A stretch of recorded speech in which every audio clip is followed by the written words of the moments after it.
Hello बच्चों, good morning. Class 6th Hindi में है आपके chapter number 8 doctor Bhimrao Ambedkar. क्या है?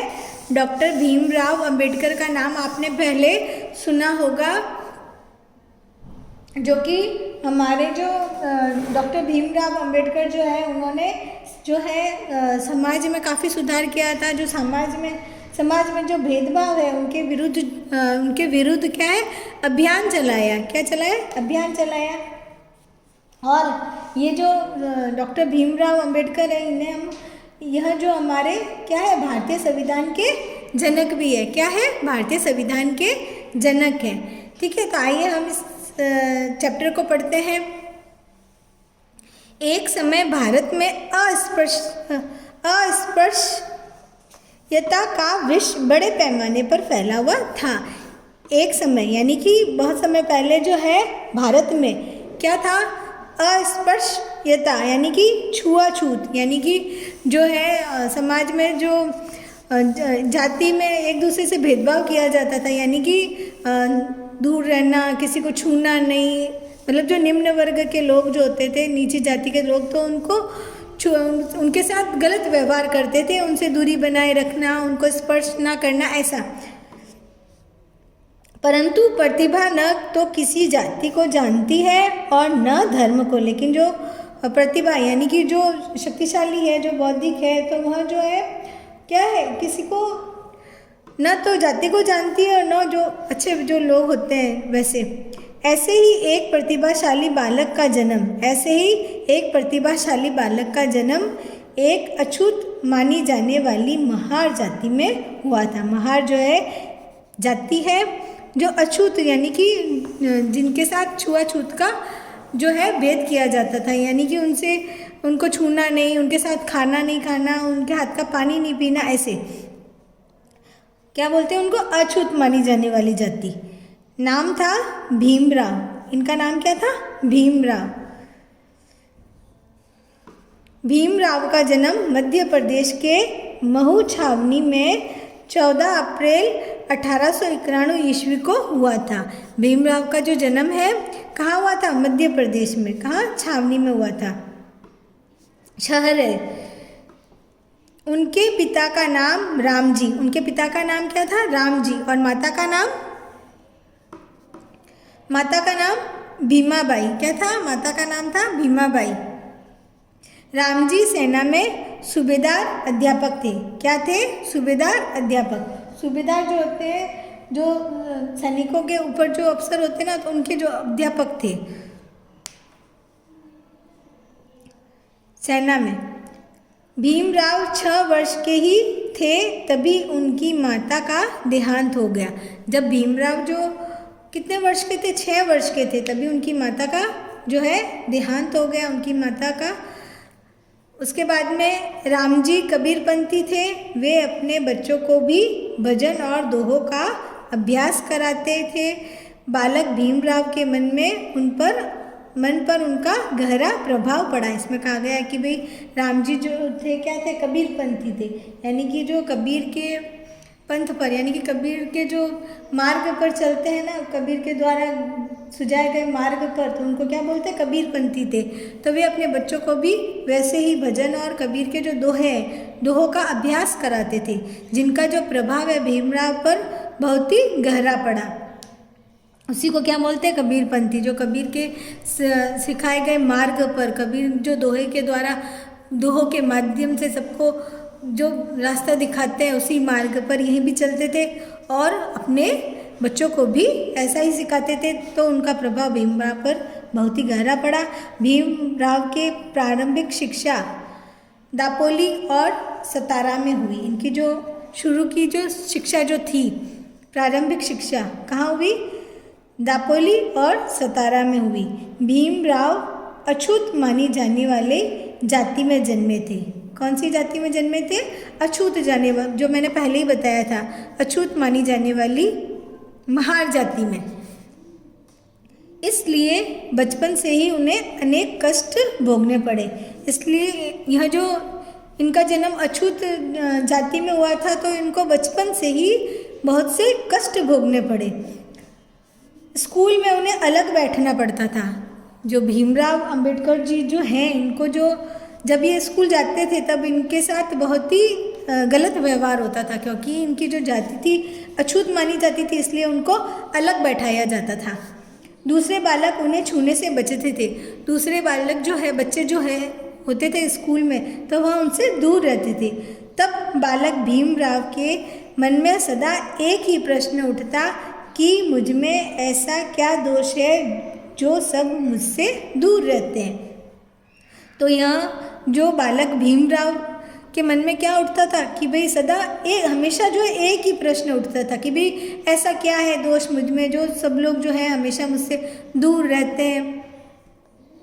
उनके साथ जो है माना जाता है कि भाई उनको जो पानी जब पीते थे तो उनको उनसे भी दूर रखते थे। तो जो स्कूल में जो चपरासी वगैरह होते थे वे लोग उनको पानी पिलाते थे। इनके बारे में कहा जाता है जब भी छोटे थे तो जिस दिन स्कूल में चपरासी नहीं आते थे तो इनको प्यासा ही रहना पड़ता था, इतना इनके साथ किया जाता था। बालक भीमराव पढ़ने में कुशल थे, इसलिए अध्यापक उन्हें बड़ा स्नेह करते थे। स्नेह यानी प्रेम। यह पढ़ने में अच्छे थे तो इनके साथ जो अध्यापक जो है स्कूल के, तो वह उनके साथ जो है प्रेम करते थे। एक ब्राह्मण शिक्षक थे, भागवत अंबेडकर। वे भीमराव को न केवल पढ़ाते थे बल्कि प्रेम पूर्वक खाना भी खिला दिया करते थे। यह जो शिक्षक जो है भागवत अंबेडकर, वे जो भीमराव को पढ़ाते भी नहीं थे, उनके साथ में खाना भी खिलाते थे। उनकी प्रेरणा से ही भीमराव ने अपने नाम के आगे अंबेडकर शब्द जोड़ दिया। इन्हीं की जो प्रेरणा थी, इन्हीं ने जो कुछ इनको सिखाया था, तो इनसे इन्होंने क्या किया, इन्होंने अपने नाम के आगे क्या जोड़ दिया, अंबेडकर। भीमराव को अपने जीवन में बार बार अपमान का घूंट पीना पड़ा। कहा जाता है कि भी इनका जो जीवन है, पूरे जीवन में इनको क्या है, बार बार अपमान का घूंट पीना पड़ा। नाई ने उनके बाल काटने से मना कर दिए। जब वे बाल कटाने नाई के पास गए तो नाई ने भी उनके जो है बाल काटने से मना कर दिए। क्यों? क्योंकि उनका जो जन्म है अछूत जाति में हुआ था। एक बार गाड़ीवान ने उन्हें अपनी गाड़ी में बैठाने से इनकार कर दिया, और एक बार जो है एक गाड़ी वाला था, उसने अपनी गाड़ी में भी उनको नहीं बैठाया। उन्हें बड़ी जाति वालों के कुओं पर पानी पीने से रोक दिया गया। यानी कि जो बड़ी जाति के जो लोग होते थे उनके कुओं पर से छोटी जाति वाले लोग जो है पानी नहीं पी सकते थे। ऐसा पहले जो है छुआछूत माना जाता था। उसी की तरह को लेकर जो अंबेडकर जी को है कुओं पर पानी पीने से रोक दिया गया। पर भीमराव मन मसोकर पढ़ने लिखने में लगे रहे। लेकिन जो भीमराव जो है अपना मन जो है मन को तोड़कर जो है क्या करने लगे, सिर्फ पढ़ने और लिखने में ध्यान देने लगे। सन 1904 में रामजी अपने परिवार को मुंबई ले गए। जो रामजी जो है इनके पिता, क्या नाम है इनका, रामजी, और माता का नाम भीमाबाई। तो इनके पिता जो है रामजी ने अपने जो फैमिली जो है इनको कहाँ ले गए, मुंबई। यहाँ भीमराव को एल्फिस्टन हाई स्कूल में 9वीं कक्षा में भर्ती कराया गया। कौन सी कक्षा में, 9वीं कक्षा में। पढ़ते समय वह 17 वर्ष की अवस्था में उनका विवाह रमाबाई के साथ कर दिया गया, क्योंकि उस समय बाल विवाह की प्रथा प्रचलित थी। पहले के टाइम में क्या था, बाल विवाह, यानी कि कम उम्र में ही जो है शादी कर दी जाती थी। विवाह जो है कम उम्र में ही कर दिया जाता था। तो इसी के तरह यहाँ पर जो भीमराव जी की जो शादी जो है 17 वर्ष की, सिर्फ 17 साल की अवस्था में ही कर दी गई। किससे की गई थी, रमाबाई के साथ कर दिया गया, क्योंकि उस समय जो है बाल विवाह की प्रथा जो है प्रचलित थी। भीमराव ने 1907 ईस्वी में हाई स्कूल की परीक्षा उत्तीर्ण की। उन दिनों एक अछूत छात्र का हाई स्कूल परीक्षा उत्तीर्ण करना बहुत बड़ी बात थी। जब इन्होंने हाई स्कूल की परीक्षा उत्तीर्ण की तब कहा जाता है कि उस टाइम जो है जो अछूत छात्र यानी कि ऐसी जाति के जो लोग जो है हाई स्कूल की परीक्षा उत्तीर्ण करने की जो ये बात है बहुत बड़ी मानी जाती थी, क्योंकि कोई भी हाई स्कूल तक नहीं पहुंच पाता था ऐसे अछूत जाति वाले। अतः सबने उनकी खूब प्रशंसा की। बड़ौदा नरेश ने आगे की पढ़ाई जारी रखने के लिए उन्हें 20 रुपये मासिक छात्रवृत्ति का आप अर्थ समझते हैं, छात्रवृत्ति दी। बीए की परीक्षा उत्तीर्ण करने के बाद भीमराव महाराजा बड़ौदा की सेना में लेफ्टिनेंट पद पर नियुक्त हुए, पर तभी पिता का भी देहांत हो गया। दुखी भीमराव का बड़ौदा जाकर नौकरी करना पसंद नहीं आया। यहाँ पर बताया गया है कि भाई उन्हें जो है जो नरेश जो है कौन से बड़ौदा नरेश यानी कि बड़ौदा के जो राजा थे उनसे उनको क्या मिलता था, 20 रुपये महीने का छात्रवृत्ति मिलती थी। क्या मिलती थी? छात्रवृत्ति मिलती थी, जो कि जो तीव्र बुद्धि वाले जो बच्चे होते हैं तो उनको मासिक जो है वेतन मासिक जो है मिलता था पैसा महीने का।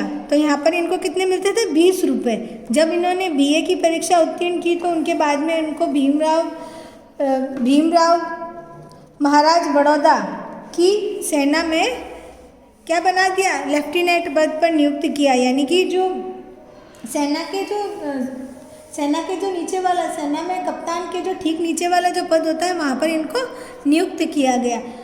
उसके बाद में अब दुखी भीमराव का बड़ौदा जाकर नौकरी करना पसंद नहीं आया।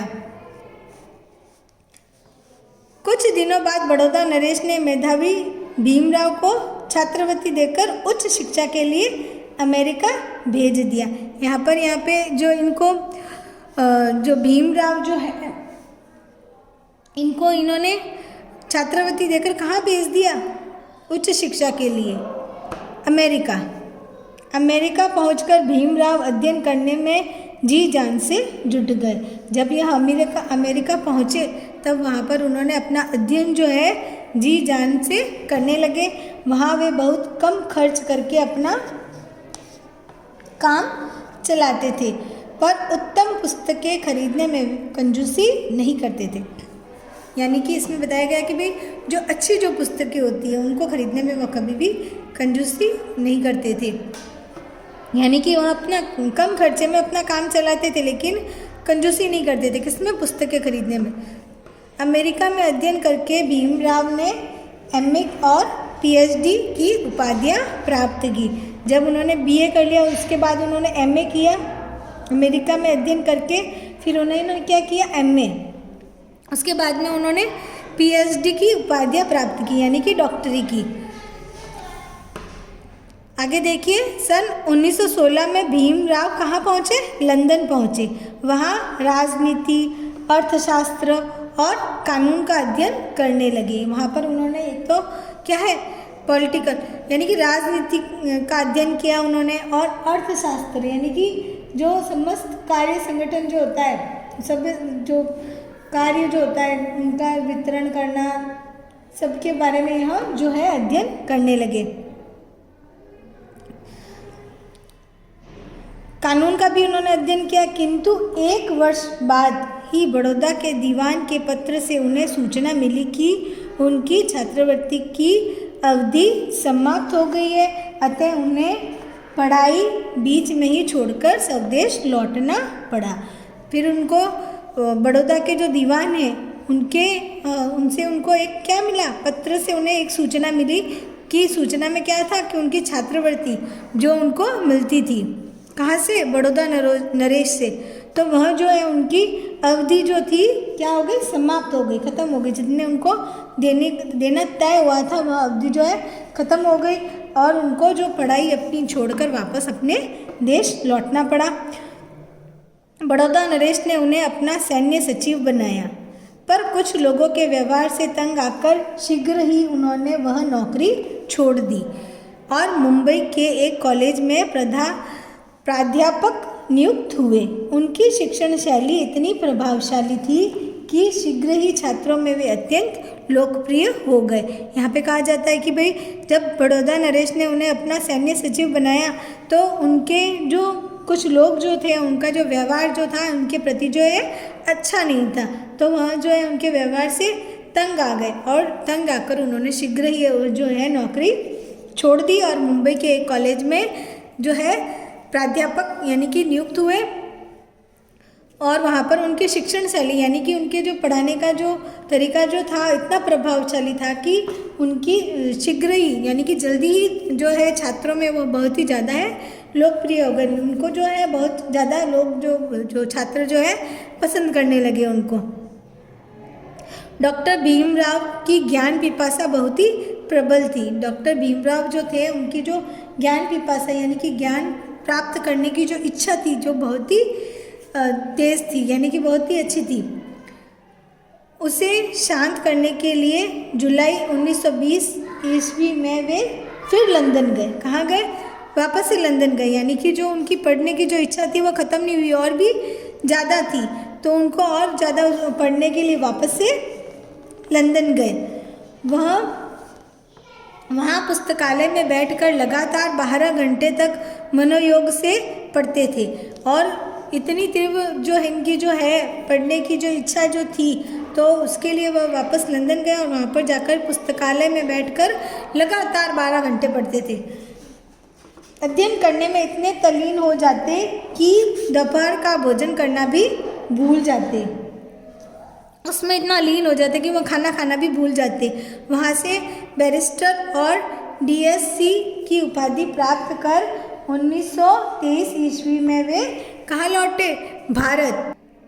वहाँ पर उन्होंने बैरिस्ट्री यानी कि जो वकालत की और वकालत की उपाधि प्राप्त की और डीएससी यानी कि डिजिटल सिग्नेचर सर्टिफिकेट की उपाधि उन्होंने ली। कब? 1923 ईस्वी में वे भारत लौटे। उन्होंने मुंबई में आकर वकालत प्रारंभ कर दी। अब जब वे वापस मुंबई आए तो उन्होंने क्या किया? आकर वकालत शुरू कर दी। साथ ही दीन दलितों की सेवा का काम भी न भूले और साथ में दीन दलितों की जो दीन हैं और दीन यानी कि गरीब और जो दलित लोग हैं उनकी सेवा का भी काम न भूले।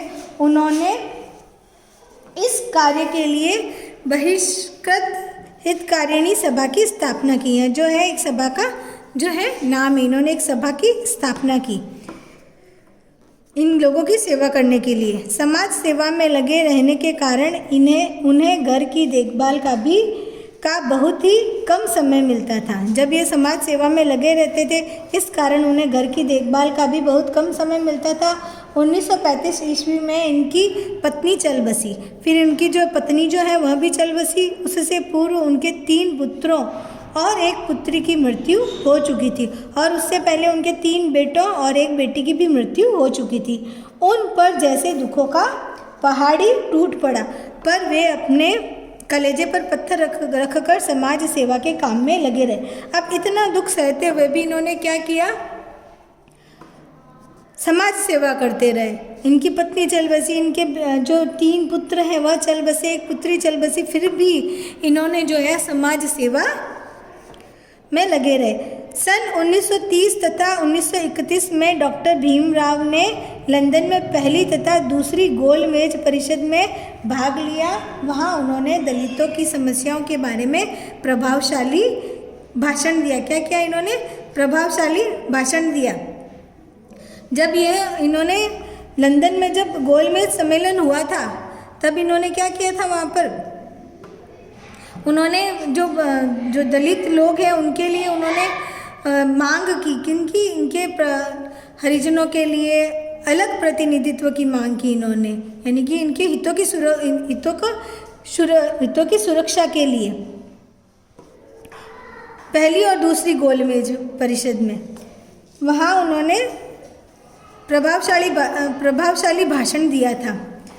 दलितों के उत्थान के लिए उनके अपने विचार थे। यह जो है दलित वर्ग को उत्थान यानी कि उनको उठाने उनको ऊपर लाने के लिए उनके अपने विचार थे, उनके अपने खुद के विचार थे। कुछ बातों में वे गांधी जी से भी विरोध प्रकट करते थे और कुछ ऐसी बातें थी जो गांधी जी से भी जो है विरोध प्रकट करते थे उनके साथ भी।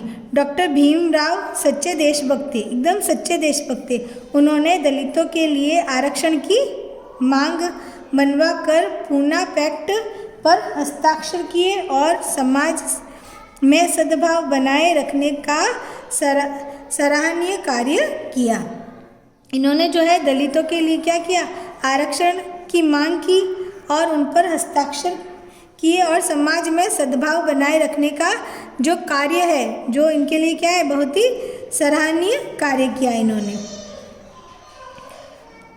बम्बई विधानसभा में विपक्षी सदस्य के रूप में भी उनकी सेवा अविस्मरणीय रही। यहाँ पर बताया गया कि भाई मुंबई विधानसभा में क्या किया,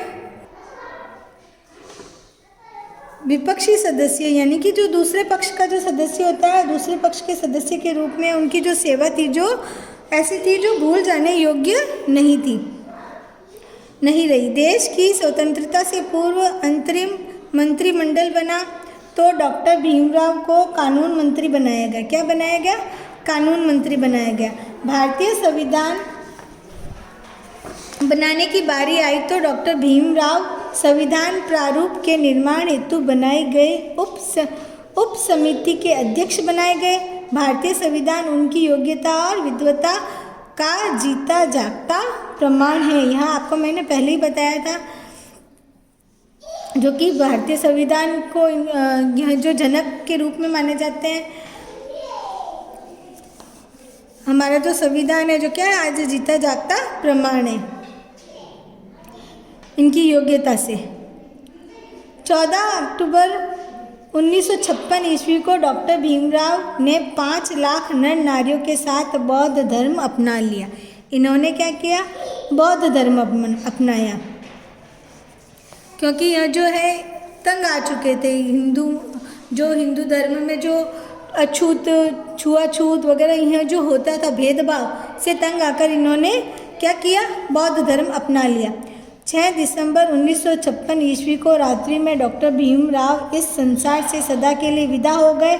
डॉक्टर भीमराव अद्वितीय विद्वान थे, यानी कि इसके जैसा दूसरा कोई नहीं था। वे बड़े ज्ञानी और दूरदर्शी थे। दूर का इन्हें पहले ही सोच लेते थे। भारत से अलग होकर पाकिस्तान बनने और चीनी आक्रमण की भविष्यवाणी उन्होंने पहले ही कर दी थी। इन्होंने जो है भारत और पाकिस्तान का जो अलग बनना था, जो चीनी आक्रमण की भविष्यवाणी जो थी, इन्होंने पहले ही कर दी थी। वे श्रेष्ठ राजनीतिज्ञ और प्रभावशाली वक्ता थे, यानी कि प्रभावशाली, इनकी जो बोली थी बहुत ही प्रभावशाली थी। इतना बोलते थे कि बस प्रभावशाली था। लोग घंटों तक मंत्रमुग्ध होकर उनका भाषण सुनते थे और लोग घंटों उनका जो भाषण था इतना था, लोग सुनते थे 1-1 घंटे तक। उन्होंने दलितों को स्वाभिमान से जीने की राह दिखाई। अपने देश से उन्हें असीम प्रेम था। राष्ट्र के लिए डॉक्टर भीमराव अंबेडकर की अमूल्य सेवाओं को ध्यान रखते हुए उन्हें मरणोपरांत 1990 ईस्वी में भारत रत्न सम्मान से विभूषित किया गया। भारत ऐसे महान व्यक्ति पर सदा गर्व करता रहेगा। जो ये भीमराव अंबेडकर जी हैं, इन पर भारत जो है सदा, भारत के लोगों ने सदा इन पर गर्व किया था, गर्व किया है और करता रहेगा, क्योंकि इन्होंने बहुत ही लोगों की भलाई के लिए बहुत ही अच्छे कार्य किए हैं। इन्होंने संविधान का निर्माता भी इनको जनक के रूप में भी इनको माना जाता है। और यह बचपन से ही कष्ट सहते आए, फिर भी इन्होंने जो है समाज सेवा करना बंद नहीं किया। तो यह था जो भीमराव अंबेडकर जी के बारे में, यह चैप्टर जो था पूरा हो गया। यह आपको पढ़ना है और इनके शब्दार्थ करने हैं। थैंक यू बच्चों।